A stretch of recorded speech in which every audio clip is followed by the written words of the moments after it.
আসসালামু আলাইকুম। আমি ডাক্তার নাফিসা আঞ্জুম বলছি কাইনেটিক ডেন্টাল মিরপুর ১২ থেকে। আজকের বিষয় হলো আমরা কি দাঁত ক্ষয় হয় এটার সাথে কি গ্যাস্ট্রিকের কোনো সমস্যা আছে? অবশ্যই যদি আপনার পেটে তীব্র গ্যাস্ট্রিকের কোনো প্রবলেম থাকে, পেটের কোনো সমস্যা থাকে, লিভার রিলেটেড কোনো প্রবলেম থাকে সেটার সাথে বা গ্যাস্ট্রিকের সমস্যার সাথে আপনার অবশ্যই দাঁতের ক্ষয় হওয়ার সমস্যা জড়িত আছে।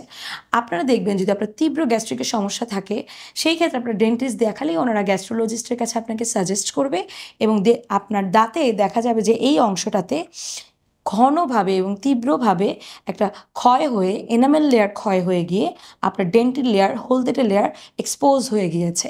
সেই ক্ষেত্রে অবশ্যই আপনাদের গ্যাস্ট্রোলজিস্টের সাথে যোগাযোগ করে গ্যাস্ট্রিকের সমস্যাটা সমাধান করতে হবে এবং আমাদের কাছে আসলে আমরা নির্ধারণ করব এই দাঁতটি যে ক্ষয় হয়েছে সেটা ফিলিংয়ের সমাধান হবে নাকি সেন্সিটিভিটি ট্রিটমেন্ট দিতে হবে নাকি রুট ক্যানাল ট্রিটমেন্ট ও ক্যাপ করতে হবে।